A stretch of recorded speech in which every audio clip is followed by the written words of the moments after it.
Hey guys, so Mike 2 from Orchard Trailers again. This is a 2020 GeoPro 15TB twin bed. I'm doing a walkthrough for Matt. He's going to take it home soon, and I kind of want to go over some of the stuff in here and help him or you learn your camper and know what you're doing when you get out there to use it for the first time. Alright, so stay tuned. Our TV is on a mount, and it does come off of this mount. So this would wiggle out of here and come off. There's a V pattern on the back, and you can get one for the outside if you'd like. Put that outside. This is a 12 volt TV. So right now it's plugged into a 12 volt receptacle. It will allow you to plug it into 110 if you'd like. If you want to take it in your house for the winter, you can take it inside and you get a 110 cord with it. But right now it's 12 volt plugged in right up top here. Next to that plug, there's going to be a little tiny black switch. So that little tiny black switch is going to give you antenna service. So this HD antenna, this twists, and that will be basically the direction that your antenna faces, and it'll make your signal a little bit stronger. So you might need to just tweak it a little bit to get that signal. And then if you want to switch over to a cable or whatever, just push that black, turn the green light off, and that'll switch you over. Next to that's going to be another plug to plug in. And on the back of this TV, there is a little block and a claw back here. It just snaps into place when you're traveling. That keeps it from bouncing around. All right, moving back here, we got a lot of cabinet space up top, all the way through. We got some speakers up here, and we have your air conditioner. So your air conditioner has dials here. All right, so this is a single unit. It's not ducted through. We're going to turn that on. It's on off right now. We're going to spin that around. You can do high fan, high cool, low cool. And then the switch behind it actually adjusts the coldness here.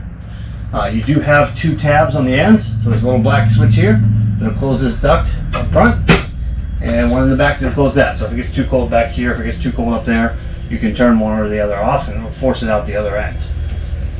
All right, coming back here, we've got netting for storage up top.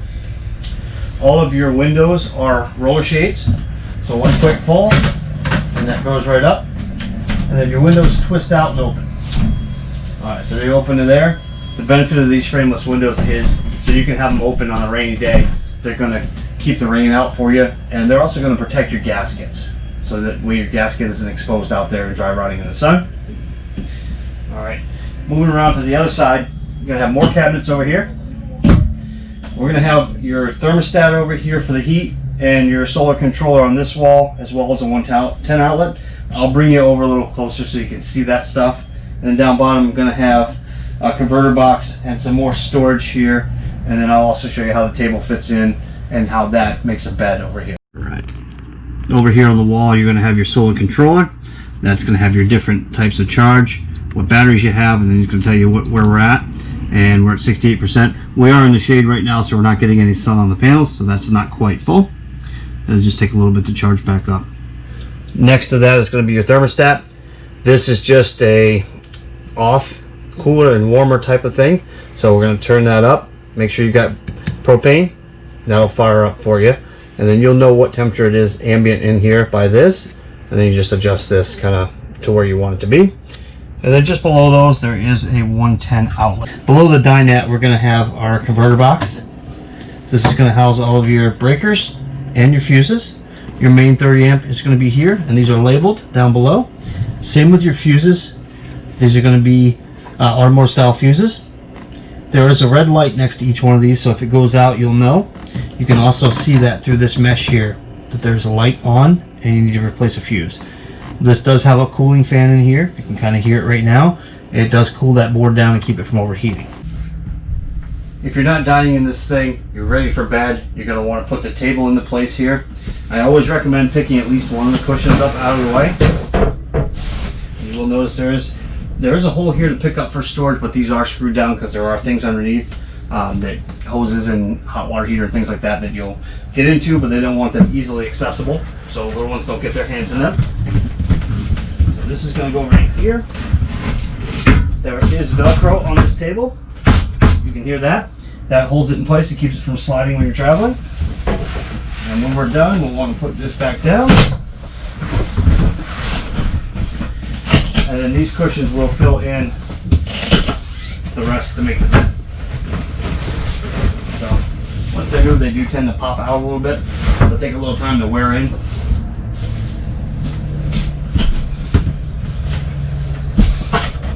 Alright, in the kitchen, we're going to have storage space up top within that. We're going to have a touch light here. This is an outlet center that pops up out of the counter. There's 2 outlets, 2 USBs. There's a little red tab here. They'll let that go back down here. It clicks into place. Got your sink on this side and got your stove here. The stove has a glass top for prep space. When you're ready to use it, you just want to flip this back. That will double as a backsplash back here. And then you're going to want to turn these to light, and then you'll need some type of stick lighter or match or whatever to light that up. Below that is going to be a convection microwave. We have cabinets under here, a place to hold your scrubby.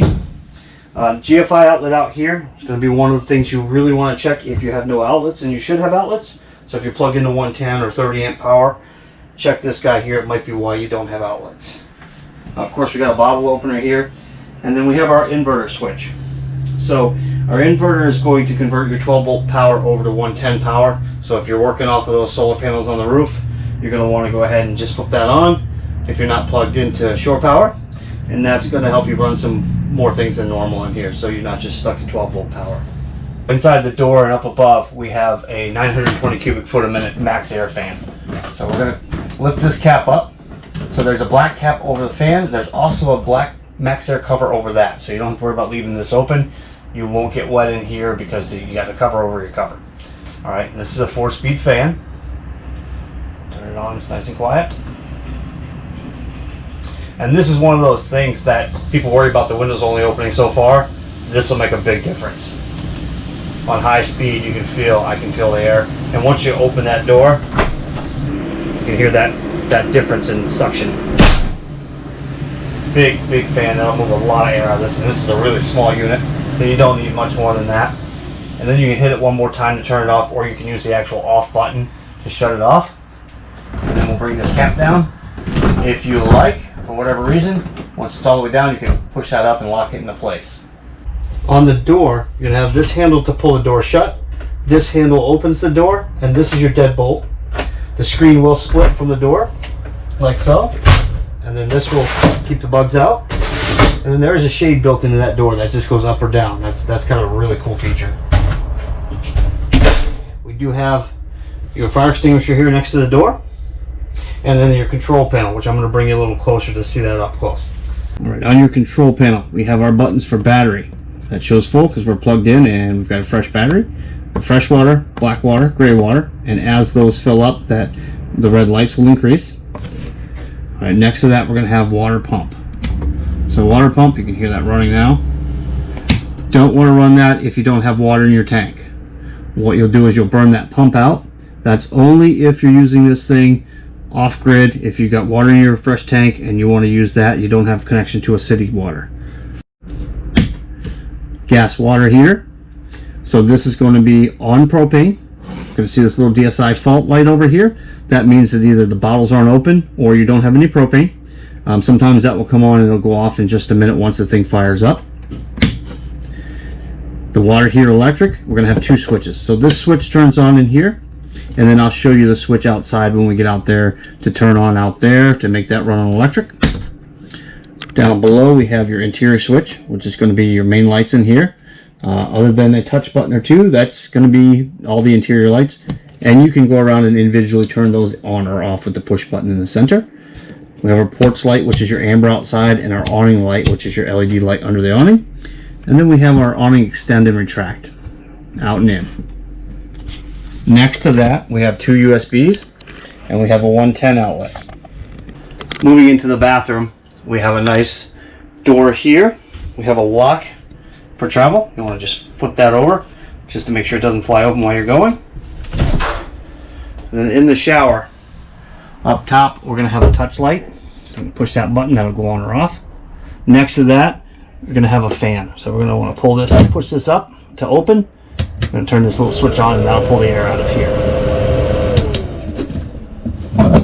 That shut. Alright, back in here we've got a shower head with a water saver feature. So basically if you clip this over, once you get wet, lather up, clip it back on, hose off. That'll keep your water from filling up your gray tank too quickly. Down below, we have your shower miser feature. So what this thing does is, when you're ready to shower, put this knob over here and set these to the temperature you want them at. So you say you want it partially on hot, partially on cold. You're going to turn it to here. It's going to run back through your fresh water tank. Once it's back in your fresh water tank, it's going to keep continuing to go until this turns a different color. Once it reaches the temperature you've set these knobs for, this is going to turn like a whitish blue. And then you're going to want to take this little switch and flip it down in line with that hose, and you'll have your hot water. Saves a lot of water, so you're not wasting and filling up your gray tank when you're doing that. Moving over to the toilet, we have a handle in the back of the toilet for flushing. You just want to pull that forward. We do have this curtain here that'll pull across and keep the water inside. And then behind the toilet, we're going to have this nice little sealed cabinet. Alright, so that's the inside. Let's take a walk outside and I'll show you some things that you need to know out there as well. To make a rain dump with the awning, you're going to want to grab it here, pull it back, lock that screw into place. That's going to run the rain off one side or the other. I'd always recommend doing it on the other end. On this side, the door is going to rub on the awning and kind of wear on it after a while. And when you're ready to let this back up, hang on to it here because there's a gas shock. Loosen this up and let it go up. And you want to make sure this is loose before you close the awning so it doesn't bind up on you. Now for the stairs, you're going to want to make sure this door is wide open. They're just going to fold up on the inside, up into place. Pull this out. Both of these legs have a pin here that can extend them or shorten them. Next to the stairs, you're going to have a hole here in the skirt for cranking down your spare tire. There's also a tube underneath for your sewer hose. Coming back up, we've got your furnace vent. We've got power out here if you ever do bring that TV out, or if you want to plug something else in there. The black grill on the side of this is for your grill. We have a griddle on these things now and a table.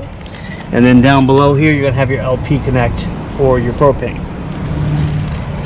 In the back, we've got your griddle, framework to hold that griddle, your foot, an LP cable, and we're going to have your table that goes outside. And you can see the door underneath the booth actually comes into this compartment as well. On the back, this one is set up with a camera. We have the ladder to the roof, and then we have storage back here in the back, also underneath that compartment. So you're going to have your power cord and your griddle. Down below, we have these hand crank jacks. So there's a tool in here to crank them up. A lot of people will use 3/4 inch sockets and a cordless drill. Just please be really careful with these. They're very delicate. If you try to pick up the camper with them, you will break them. They're only meant for stabilization, not for leveling. Alright, on the off campsite side, we have your hot water heater. This is going to open up. You can also access this underneath the dinette to get into the back to winterize. Up top, we're going to have our blow-off valve, so you're going to want to release the pressure on that before you take the anode rod out at the bottom. You've got two reset buttons here, and then underneath here is that electric switch that I was telling you about. So if you want to run this thing on electric, you need to use that switch there. Back to this anode rod. This is basically a unit that sacrifices itself to protect the tank from rusting. So this will deteriorate over time. You'll want to change it probably once a year, maybe a little bit more if you use this camper a bit more. That's our hot water heater. Next to that is going to be your fresh water fill. This is going to be your onboard tank, so if you're bringing water to your site, not to be confused with the city water connection. So if the site has a hose and a water, you can plug into there. That's kind of on demand. It doesn't need to go into the tank. Up top we have cable and satellite, and then here we have our antifreeze inlet. So when you're ready to winterize this thing, you go in the back of the hot water heater, you're going to turn on the bypass and close the hot and cold, and you're going to suck the antifreeze through with a little piece of hose and flip on your water pump inside. Next to that we have our power. Next to that we're going to have our outdoor shower. It's going to have your hot and cold, and it's going to have the same water saver feature as inside. And then up front we're going to have our dump station. So we're going to have a gray and a black. Gray back here, black up front. Those are going to be your dump stations, and then of course the other side of your tube for your sewer hose. And then right here are going to be your low point drains. So when you're ready to winterize, this will be the lowest point in your tank. You can drain them out right there. Just screw the caps off. Up at the front, we're going to have an LED light. We're going to have our battery. Propane bottles at the front have a regulator in the middle.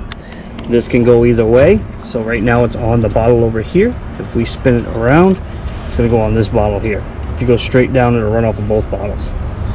As you use it, I recommend putting it on one bottle, letting that drain down, and then switching it back over to the other. This will go green when that's empty, when that's open, and just like that, and that means you got a full tank. All right, so that's the walkthrough of the 2020 GeoPro 15TB. I hope you enjoy it. Don't forget to call me if you have questions. 413-665-7600. Ask for mic number 2. See you soon.